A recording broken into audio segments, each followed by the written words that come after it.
Let's talk about guns. Let's talk about guns.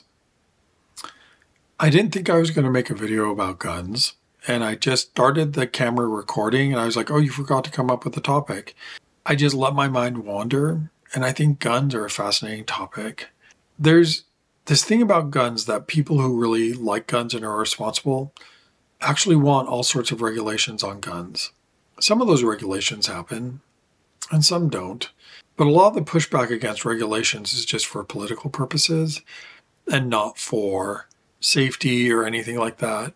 There's one sentiment that's expressed that I think is true, and it's that we're a Second Amendment country. And we really are, and that's not changing anytime soon.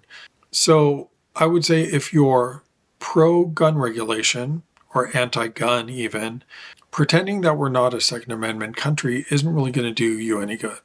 You have to acknowledge it and then work with the people who like guns to get them the things they want that will help guns be safer. But taking away everybody's guns is not really going to work. And in fact, we have gun buyback programs and stuff. I hear those are successful, but I don't know that they are, right? There's still lots of gun violence. I haven't looked, and I'm not the kind of channel that would look, but there's a list of gun violence things, and there's usually like one a day. It might even be one mass shooting a day. We never hear about those anymore, and I'd like to think it's because they aren't happening, but I'm pretty sure they are happening. You can Google that and find it. And it's a very cohesive list and shows everything that's going on.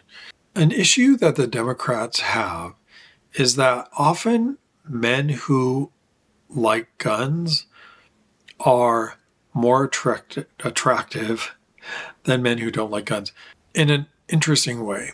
I mention this because I notice it, but because attractive men is something the Democratic Party has a problem with, right? Attractive men who do leadership is something the Democratic Party has a problem with. I think being anti-gun prevents us from finding people in the party that can be strong leaders. I know that's a stretch, but I say it because I don't think it is a stretch, actually. All of those strong gun-loving men are in the Republican Party, all of them. When you get around them, they have a presence about them that almost nobody in the Democratic Party has. And we need that presence. We do. To win, we need that presence. To win, we've got to stop, the Democrats have got to stop, because I'm trying not to count myself in anywhere anymore, but I have come from Democratic side. We have to stop choosing groups of people and telling them we hate them. It's like the worst political strategy ever, and it's all the Democrats do. All the Democratic voters, right? I'm not talking about politicians. The voters, the Democratic voters are assholes. And yeah, I think I'll end it there. Yeah.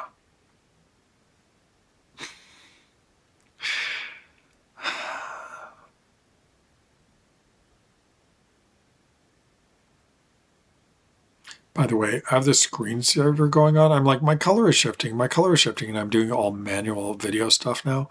I'm like, why is the color shifting? It's because I have this screensaver on my computer right over there that's shifting color all the time.